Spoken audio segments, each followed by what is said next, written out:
The conversation around the Baltimore Ravens right now is layered, emotional, and honestly fascinating, especially when you zoom in on how this team is built and how certain veterans are fitting into the picture. Coming into this stretch of the season, there were plenty of questions, and one of the loudest revolved around DeAndre Hopkins when he arrived in Baltimore.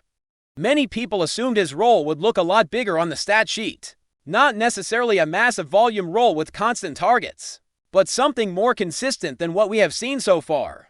Against Cincinnati, he made his presence felt with a key catch that mattered, and those moments have kind of defined his season.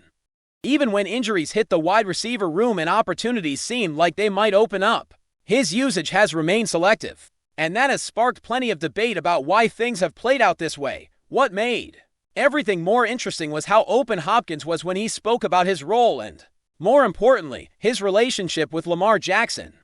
There was no dodging questions, no carefully crafted answers. He spoke like a player who knows exactly where he is in his career and what he values most at this stage. He talked about how long he and Lamar had wanted to play together, how there were moments in the past when it felt like Baltimore might happen sooner, and how those conversations never really stopped when the opportunity finally came. It was not just about football fit or money, it was about trust, respect, and the belief that this team was close to something meaningful. That context matters a lot when you look at his decision. Hopkins acknowledged that there were other teams willing to offer more financially, and that is not surprising given his resume, but instead of chasing the biggest contract, he chose to join a quarterback he considers a genuine friend and a locker room he believed was only a few key moments away from a deep postseason run. That says a lot about where his priorities are right now. He also made it clear how much joy he takes in being around younger players like Zay Flowers, watching them grow, helping them prepare, and sharing the little details that come with years of experience at the highest level. There is also an interesting layer of history behind all of this. A couple of seasons ago, during the long and sometimes exhausting contract discussions surrounding Lamar Jackson, there were strong signals that Lamar wanted more proven help at wide receiver.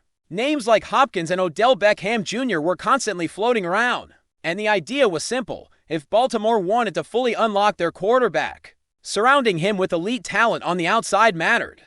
The Ravens eventually went in one direction at that time, bringing in Odell and later drafting Zay Flowers, which reshaped the receiver room in a different way.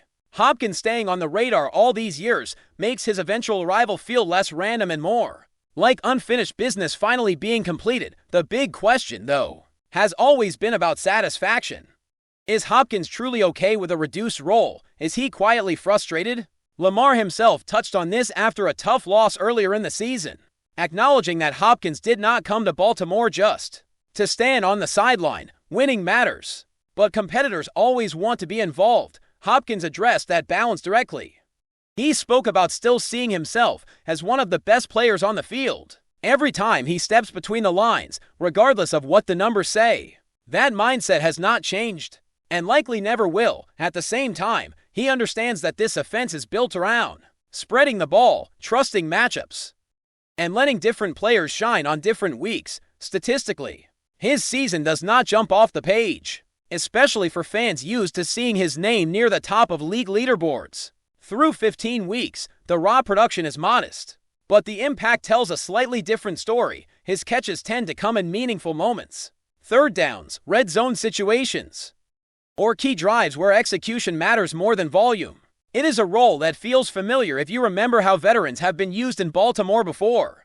Odell Beckham Jr. had a similar presence last season, where the box score did not always reflect the influence he had on games, practices, and the confidence of younger receivers. What stands out most is the tone Hopkins uses when discussing all of this. There is no bitterness, no subtle frustration leaking through. He openly admits that things are not where he expected them to be statistically, but he immediately follows that by emphasizing the importance of playing meaningful football late in the season. For him, competing for a playoff spot, fighting in the AFC North, and lining up alongside Lamar Jackson carries more weight than individual numbers.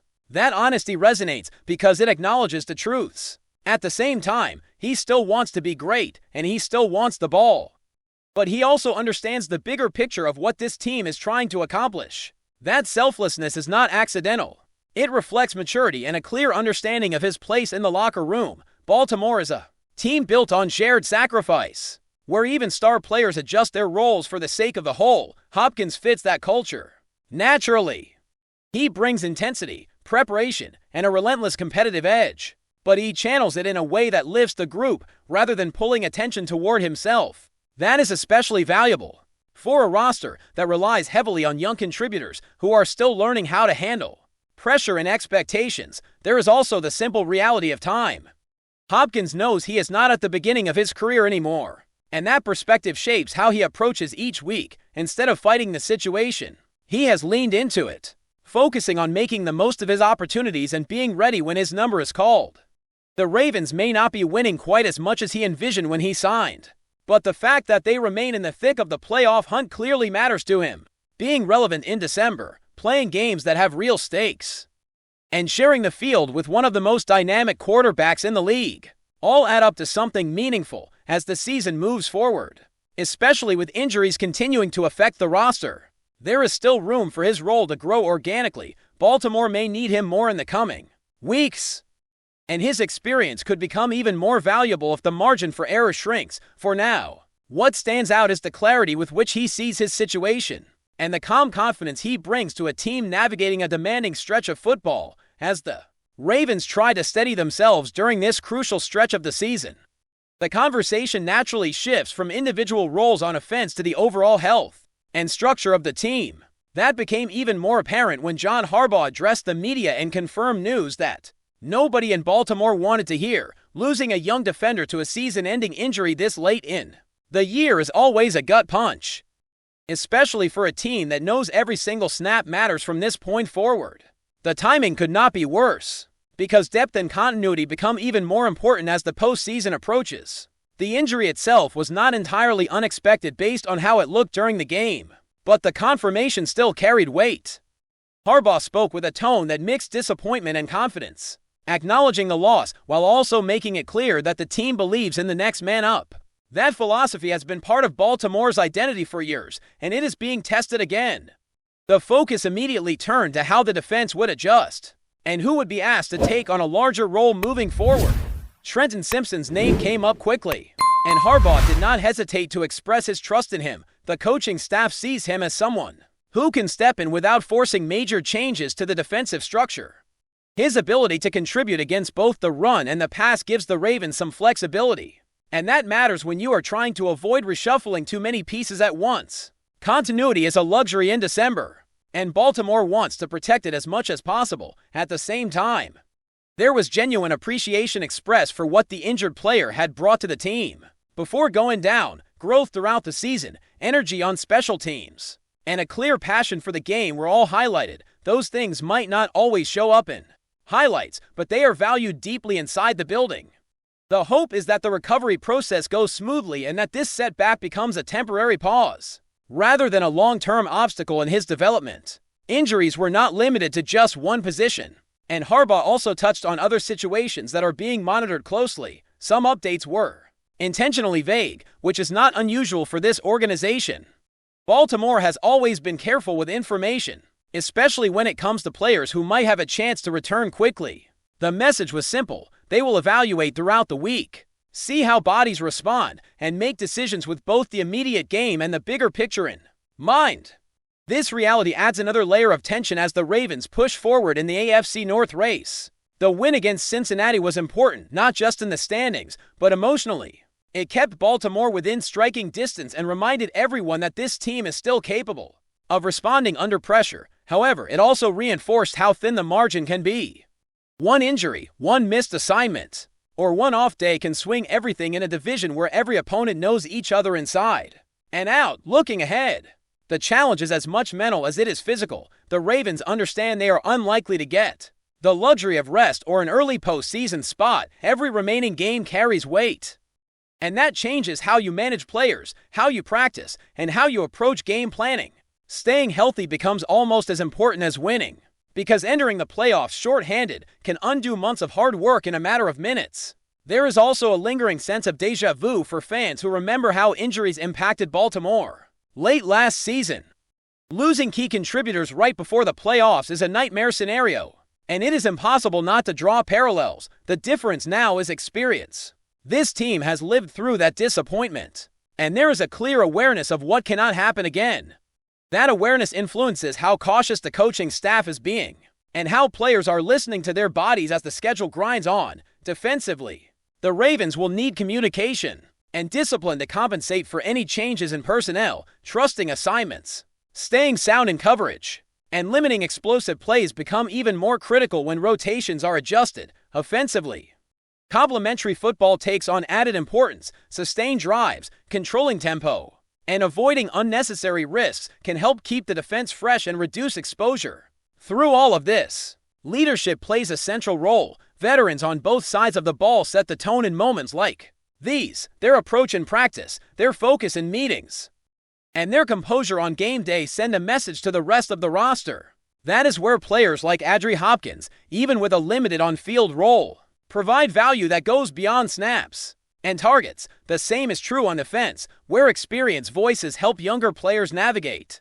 the pressure of meaningful football. The road ahead is demanding, and there are no easy answers. Baltimore's path to the postseason will likely require grinding wins, resilience, and a bit of adaptability. The margin for error is thin, but that is also what makes this stretch meaningful. Every adjustment, every recovery, and every response to adversity will shape how this team is remembered. Hopkins' presence, the coaching adjustments, and the team's response to adversity collectively paint a picture of a Ravens squad that is deeply engaged, strategically aware, and ready to compete in high-stakes environments. The lessons learned from recent victories and setbacks alike provide the foundation for what comes next, as the team seeks not only to reach the postseason, but to perform at a level that reflects the talent, preparation, and cohesion built throughout the season. Every decision, every play, and every leadership moment carries significance as Baltimore moves forward, balancing the pursuit of immediate results with the cultivation of a culture designed to withstand challenges and seize opportunities when they matter most. Before we dive in, don't forget to hit that subscribe button and give this video a thumbs up. Your support keeps us bringing you the latest news on the Baltimore Ravens. And hey, drop your take in the comments below. We want to hear from the flock. The NFL world has been buzzing after Lamar Jackson reportedly reacted strongly to a recent comment about the Ravens' offense, sending shockwaves across the league. Known for his electrifying playmaking ability and leadership on the field, Jackson has never been one to shy away from defending his team. But insiders suggest this latest incident may mark one of his most intense responses yet. According to sources close to the team, the star quarterback was reportedly fuming after a pundit questioned the Ravens' offensive strategy, implying that the team might be less effective than their reputation suggests. Jackson, who has consistently elevated the Ravens' offense with his dual-threat capabilities, apparently took the remarks personally. Teammates say that while he normally channels criticism into motivation, this time his reaction was unusually sharp, sparking conversations among coaches and league analysts. Some speculate that Jackson's fiery response could be a sign that the Ravens are gearing up for a more aggressive approach this season, one that fully leverages his unique skill set.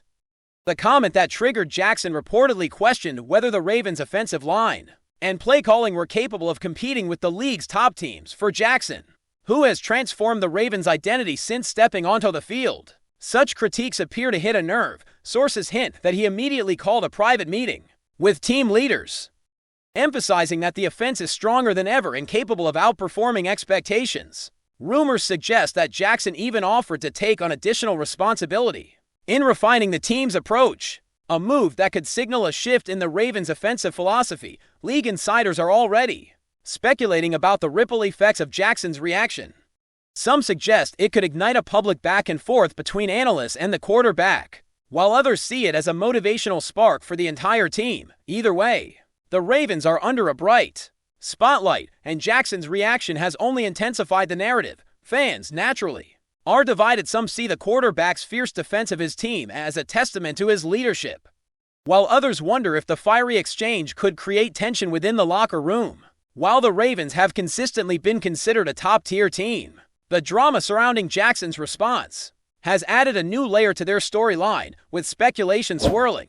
One thing is certain: whenever Lamar Jackson speaks, the NFL listens. As the season progresses, all eyes will be on him, not just for his on-field heroics, but for how his personality and leadership shaped the Ravens' journey. That's it for this update. If you enjoyed the video and want to stay in the loop with exclusive news on our Baltimore Ravens, make sure to subscribe and hit that like button. We'd love to hear what the flock thinks. Drop your thoughts in the comments. See you in the next one.